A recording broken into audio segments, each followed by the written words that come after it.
Okay, right quick, just gotta ask. Okay, so the poverty issue. Let's talk about legal aid, New Brunswick. Now, you always answer is up to the federal government. And you told me when you were in the opposition, you know, we had the worst legal aid system in the whole country. How, you know, we know what happened to Ashley Smith. And there's a lot of people that their sentence increased while they're behind bars because they have behavior problems. How do we fix it? Two things. One, in what I've seen from Ashley's case, one is I have asked the Attorney General's office to see if we shouldn't change the law so judges can keep supervision of a file when someone's in custody, because there were a lot of things that went wrong there that if someone had the right to go back to a judge and say, have you seen how the custody has changed, that the judge could have put a stop to it. And there are a lot of good judges now who are trained in mental health issues, like thanks to the work of guys like Mike McKee, we should be doing that. The other thing, yeah, legal aid funding does matter. And I would say that I don't think either government should be real proud of what's happened there. And provinces are afraid to fix it because, frankly, the money will come out of health and education, and they're afraid. And the inmates don't vote. Right. Well, so, you know, I'm sure that's part of the calculation. Poverty again, you know what I mean? Yeah, it happens. Absolutely. I think, look, it is a national right, and I do believe, and I would have said it in opposition when there was a Liberal government, if it's a national right, the feds have to be at the table. But it isn't only the feds, it's us too. And we should be sitting down the two sides at the table and both agree we've got to do a little better. Because you have, like, I'm just going to what happened to me in St. John. I have ADHD. I don't use it as an excuse, but I mean, I don't understand the court system. And then I'm told by Legal Aid New Brunswick twice that they won't fund me with a lawyer.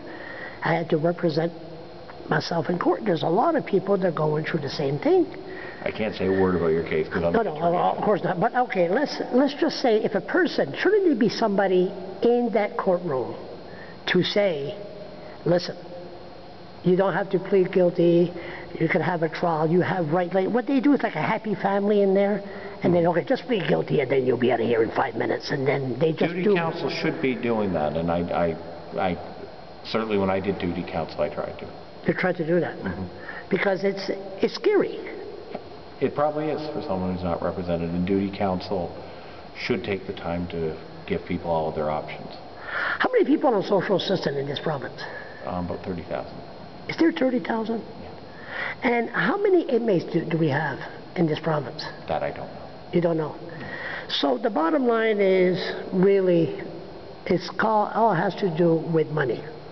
A lot of it comes down to, by the time you fund health, education, and social services, there's not a lot of money for these things.